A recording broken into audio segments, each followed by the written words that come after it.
Hey ladies, welcome to another episode of Girl Talk, where we have real women and real conversations. Today's guest is none other than Mrs. Erica Johnson, the boss, the CEO. Hello. We're gonna just take a couple of minutes. She has a business. Many businesses. She's a serial entrepreneur, and I'm gonna give her a couple of minutes so she can talk about her businesses and all that is that she has going on. Hello, I'm Erica Johnson, the CEO. I have several businesses. I'm a serial entrepreneur, what you would call. I just love business. My first baby is TruWealth Financial Solutions, where we do insurance, real estate, taxes, which is my baby. Taxes is coming up. So we also have grown into, just launched a home health care business, TruWealth Home Care Agency, and we have a car lot. Me and my husband, I'm an auto dealer, C&E Auto Solutions. Okay. So you have a lot. Yeah, a lot of moving parts, a lot of moving heads. So yeah. But they all work together. They all work together. It's what you call I call it ecosystem. So I'll share more about that. The thing. They work together. Gotcha. So yeah, they go hand in hand. My clients need it. So yeah. That's awesome. I like the word ecosystem. Yeah. Because when you're a business owner, you kind of have to make things your own. So whenever you label it that way, that's big because it takes a lot. And ecosystem is big. Yeah. So it takes a lot to make everything work. And everything works together, and it takes a lot for everything to work together. So that's dope. You're right. And I'm not finished. That means it's growing. It's right. Not finished. So we're always building and growing. So I'm a visionary. So okay. I'm blessed to be doing what I'm doing. Oh, that's right. Visionary. Yes, visionary. Well, let's go ahead and dive right in. We're going to have a good talk today. Okay. I can just feel it. I feel it. So one thing that I do want to discuss is, why did you become an entrepreneur? I'm an entrepreneur, and I'm going to say for me, I have never been good at working under people. Yeah. Like I've never. the longest I've had a job is for a year. 1 year, and it's like if they say something and I don't like, I'm out of there. Like I can't take it. So that was, my reason for and my children also. But what made you want to become an entrepreneur? Well, I definitely can relate to your story because before for me, I would say starting out forced because of having kids. When before I found my first stable job when my son was 2, and that was in banking. So I got there, I liked it, enrolled at train. So I did do corporate for 10 years, but before that, I couldn't hold a job, girl. I was school. I was always jumping from job to job. Like you said, authority, people flexing over. And even in corporate where I ran into that a lot. And when I started my banking career in corporate and stuff, my son was like 2, catch a cold, he's sick. Oh, you got to, you can't call out support system. Then we moved to Raleigh. I think after several years of being in banking, I did take it and loved it and grew and moved around with the position at the corporate company. Okay. But it came to where I was somewhere where I didn't have a support system. Okay. So banks closed at 5 or 6 on Fridays. The daycares were closing. It was just always an issue. Me leaning on strangers to help me. So I was forced into entrepreneurship. I started doing insurance while I was in my job at the bank or whatever. So I learned that, commissions is it. You can sky's the limit. You can make your own income. Right. So I bet it on myself. Okay. I've been self-employed since 2017. Ain't look back. I know that's right. And the longer that you're in it, I'm sure the more confident you become. Oh, yeah. What you're doing. Yeah. You don't always start out like this. I'm confident now. Right. I teach and I mentor other people. So I tell them I started where you were at. You know what I'm saying? So you have to grow into it. Yeah. I definitely agree with that, because dealing with other people and that it's you backing you, it makes you nervous too, because you know it, but trying to show it to someone else or perform it for someone else can be give you a little anxiety. Yeah. It's my far as like coaching or something coaching, or even like when you first start out just working with people. Oh yeah, it's your own business. Yeah. It's very, you just gotta. But for me, I'm open with my clients. I'm not a perfect person. I don't move into any industry or any service that I provide pretending to be the know-it-all or whatever. I just let my clients know I'm a real person, just like they are. We make mistakes, you know what I'm saying? If I don't know, I get back with you, you know what I'm saying? And my clients love that about me, you know what I'm saying? I just keep it real, but I do go above and beyond. So if we working on something and I don't know, I'm definitely going to research. I just don't take something and just give it to them like that. I do my due diligence, and like I said, I'll make it right for them. Whatever. So I'm going to go find the answer. Right. But it's intimidating working with people. Okay. I know whenever you do have a business, we come across a lot of obstacles. Like, it's like, especially when you're first starting out because you don't know a lot, you run into a lot of obstacles. What is one of the biggest obstacles you think that you can think of that you faced? Well, in business? Yeah, in business. Yeah. Well, in business, we have multiple businesses now, but any business starting out, you're going to have obstacles. I don't think obstacles never stop. But for me, one of the biggest ones I can think of that I've been dealing with now is moving into a male-dominated industry in the auto business or whatever. Most times you go to used car lots, it's gonna be some male-based business or whatever. Me being a face, I'm the business owner in my house. So you know what I'm saying? My husband backs me in everything, but I'm the entrepreneur, I'm the visionary, and it's like I've been hit with a brick wall, like, you know what I'm saying? Moving into this industry, trying to move around and be the educated black woman I am. I'm faced with sexism. I've been dealing with that with the inspector from the county that I moved my car lot to. Just like being, when you do things, you can run a business right and do things not legal, not ethical, right. Not go get the license and stuff like that. But me, I do everything the right way, like a book, and it's been hard. You know what I'm saying? So I've been faced with many challenges with that, and I'm still going through it, being ripped off this year for the first time by another business owner. I had to go take someone to criminal court. Oh my goodness. Doing things I never did before, you know what I'm saying? So, you're gonna take losses in business, so there's no way around it. It's challenging. Right. So, yeah. Right. Okay. Wow. Yeah. How does it feel? Okay, because I know as an entrepreneur, you have to have a certain mindset. You have to be really strong, and you have to do things that you wouldn't necessarily normally do. How did it feel? Having to take someone to court. I know we don't operate in our feelings, but at the same time, it does. When you have to do things like that, it can make you feel a certain way. So how was that?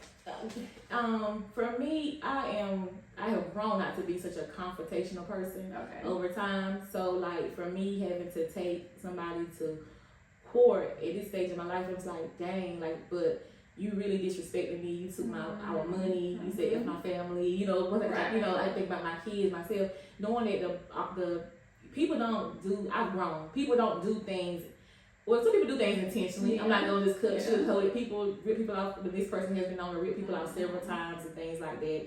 Come to find out when I went to court, he had 47 cases. Oh my God. There were 3 victims there, So the person has been doing this for years, but having to go through that, sit in court, we was there all day.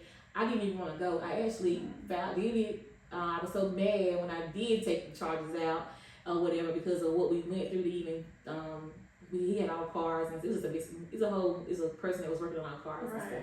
It was just a mess. Wow. But he took our money. He didn't have any teachers doing anything. But even going through the process, I started saying like, he ain't got no money. We're not gonna get our money back. I don't want to even go through this. You know what I'm saying? I am a true believer of God working things out, and people. He gonna redeem me, and he gonna handle them. You know what I'm saying, or whatever. Exactly. But I didn't go. So the first court day, I didn't even go or whatever and stuff because I have so much going on or whatever, and I just feel like justice really wouldn't be served or whatever the case may be. Okay. So then I started getting like notices on my door for my business, like you been subpoenaed. You know what I'm saying? Oh wow. So that was like, you need to go. And I was like, somebody must really want to get him. Right. The court is now they subpoenaing you to come testify or whatever and stuff. So like I went or whatever and kind of showed them what other victims there, all these cases and stuff. And it's continuing on now or whatever, but I didn't really want to go through it. I just never thought that I would have to take I know I'm serious about business. I didn't think I would have to take another business owner. Right. People get scammed by other scammers and stuff, regular people, but not a business owner. I didn't think that. Yeah. Well, Well, that's crazy, but at the same time, it also teaches you something too, because I'm pretty sure you've learned something from going through that. So I am what you call a risk taker. You know what I'm saying? So I kind of jump off the porch a lot. I don't mind getting my knees dirty or whatever, scratches and stuff. But it makes you stronger. Yeah. It makes you do your more due diligence, learning to talk to God more, take my time, be more patient with some things, and just do more vetting when it comes to people. I learned a lot of lessons. Yeah. I don't take no losses. I just learn lessons. Yeah, it's a lesson every time. Yeah, it really is. So how many no's have you had? Because a lot of times, whenever, just in life in general, most of us are very optimistic, so we expect a yes. But in reality, you're gonna get no. You got to go right. You got to go for no. So that's something I learned early on in my entrepreneurship journey in the insurance industry. Over time, in a lot of industry, I seek mentorship in everything I do. Okay. I learned that. So over my course of entrepreneurship, I've had some great mentors. You know what I'm saying? People who's already doing it, setting the tone, teaching and training. And one of the books, you got to read books. So mindset and all that kind of personal development is definitely key. You have to read. And one of the books was Go for No. So we learned early, you got to go for no. So at the end of the day, I had one of my mentees hit me up to this day. I haven't even responded back, but she was like, oh, I shared what you told me to share. And I got one share. I have to go talk with her later because you did enough. You know what I'm saying? You gotta keep going. So you gotta go for your no. If you're not out here doing the activity, you're gonna keep getting no, but it's gonna lead you to a yes. Right. Yeah. That's so true. And a lot of times, I am learning myself that you even have to, there's a set of people that are for you. Oh, yeah. So you have to kind of maneuver away from what to the people that don't know you, who are there for you to reach, so that matters a lot too. Yeah, God already got your people lined up. You know what I'm saying? I'm a firm believer that it's already aligned, and what's for you is for me. We can't never, we can go together and whatever. Right. And you're going to get what you got to get, and I'm going to get what I got to get. Exactly. So, it's already written out for us to get it, so let's go get it. Let's go get it, right. So, you're going to get those no's, but if you don't get out there and do the activity, you're not going to ever get a yes. And those classes for you, they waiting for you. I try to teach them. People think, oh my God, I got so many haters, this, that. There's so many people for you in this world. You just gotta get out what you used to or whatever. They people cheering you on. And man, this season for me, I go through a lot in over time and building and dealing with people. And I can honestly say this year is the first year in a very, very long time I had people pouring into me, helping me. I'm like, God, these some seeds I'm gonna plant. It's harvesting now. But they are strangers. They don't know me. We just Facebook in groups trying to figure our way through. So I'm in a new industry now with the healthcare and stuff. Now it's got people pouring into me, girl, and I love it. I'm like, if they out here, your people out here for it. And it's not people that you, like you said, it's strangers. It's people you don't know that don't mind helping you. So I reached out to local people that I know that I thought would be, open to help. They're not, you know what I'm saying? That's okay. That's fine. People are for you. They out here. Nobody's slowing nothing down. You gonna get it. As long as you don't give up. You don't give up. As long as you and don't that's give the thing. People give up too quick. You know what I'm saying? That's what I've been learning in business. And I think that's some of the challenges I've been dealing with because, especially with, I'll tell you about the sexism with the inspector. He'll just shoot something out his mouth and say, this is this, but I'm a reader.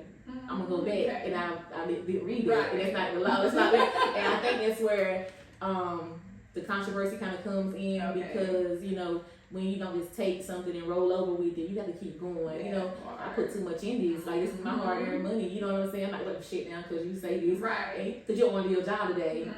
You are 9 to 5. You going to come to work, show and keep your feedback and on somebody else's dime and you're going to get paid. But no, I got to get this because that's not my case. I wake up at 0 every day and I'm trying to make something. So we just can't. But I learned that people get that no, they walk away. They just give up, but if you keep going, the little illustration where the person is banging on the wall or whatever and stuff, and then one walks away, but people have banged 1 or 2 more times, all the diamonds would have fell out. So I keep that in mind. Yeah, that's so good. That's so good. I keep that in mind, girl, don't give up. You keep going, it's gonna get there one day. So, yeah, we ain't there yet, but we getting there. But we blessed for what we have to talk about. Okay, so I like where this is going, I want to talk about comfort zone. Okay. Because a lot of times people have dreams and goals and things they want to do, but at the same time they're scared to step out of their comfort zone to do it. So let's talk about that. Are you afraid? Well, I know you're not afraid, but not now anyways, but whenever you first started out, were you afraid, or were you just kind of, we gonna do this? No, I get in my comfort zone all the time. Like, sometimes I think everybody has a comfort zone, and it is scared. Like, if you're used to something, everybody don't thrive on this, everybody don't operate, I would say, on the same level. Right. But sometimes I'm doing something, and I have people like, oh, you're not even operating on, I don't even operate on full throttle myself now, as to what people see that I have accomplished. Right. If I really get focused and take the time, I have my YouTube, I have my Netflix days and chill. I could do so much, like, you know, but like I said, everybody doesn't operate the same or whatever. Right. What some, like, at a level that I may be operating at, somebody may be getting it at all, you know what I'm saying? And they haven't still got there yet, but I know, like, if I really no distractions, do everything, stop being everything to everybody, I really could take some stuff to the next level, you know what I'm saying? So, but being in your comfort zone is a safe space or whatever and stuff, but nothing thrives and grows in the comfort zone. You gotta get out of your comfort zone, you know, because even when you come in your comfort, because you're comfortable there, you one thing, an obstacle from happening, something happens, right? A loss, and then you back broke. You thrive, and you starve, and you like gasping for air. And, oh my God, everything is, you know, why God, why all this stuff happening to me? Or whatever, but bills can't get paid. Who wants to be there? You know what I'm saying? So at the end of the day, you know, it's you there, you comfortable. Don't get too comfortable. You know what I'm saying? Because you're one thing away from, you know, life being where you don't want to be. A mess. You know, Right. So keep reaching. So I'm gonna ask you this, and I know Thanksgiving is coming up. Yeah. Are you a cooker? Will you be cooking for Thanksgiving?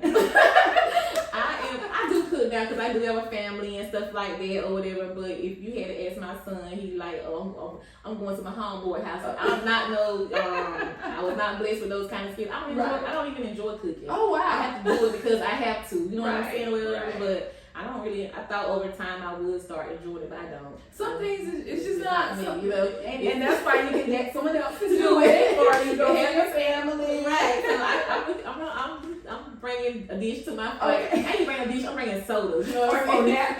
Paper plates. But you know, I'm famous for, like, I used to go like in the store and would like buy a little like stove for macaroni and cheese and warm it up, take it over there to them. But now they got people who cater and cook and stuff. I got to buy something, take to them. But yeah, we get with my family and stuff. But no, I'm not a cooker, so my cook is very basic, I would say, but it's eatable. My husband likes to cook. They eat. They're not starving. No, they ain't starving. My husband like, oh, your son know what he missing, because he be like, oh, now that he older, can drive and stuff. We're like, oh, I'm gonna move it out. And so she's trying to play my cooking a lot, but it's okay. And one thing about children, they will let you know.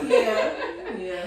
Well, I have definitely enjoyed talking with you today. It has been so educational, learning from you, listening, because I've been learning too, because I know now go for no. Yes. So I picked something up myself. So get it and read it. So I'm definitely going to look into that. But I have definitely enjoyed you. One more question, then we're going to get on out of here. Okay. And I just, you know, because you're a visionary, I think that this would be appropriate. Where do you see yourself in 5 years? Ooh, where do I see myself in 5 years? God willing, I see myself just keep elevating on what I'm doing, impacting more people. I want to get to a point where I can give back more, you know, and stuff. I just want to keep elevating, thriving. All my businesses, especially off the ground, thriving, or whatever. And I can start vacationing some, because I mean we go some a little bit, like right now. I can't hardly do any. I can't take much downtime, but I want to be able to definitely do things I can enjoy and give back. Okay. That's awesome. All right, y'all. So that has been our Girl Talk with the boss, Ms. Erica Johnson. Thank you so much for coming today. Until next time, y'all be blessed. Be blessed. Bye.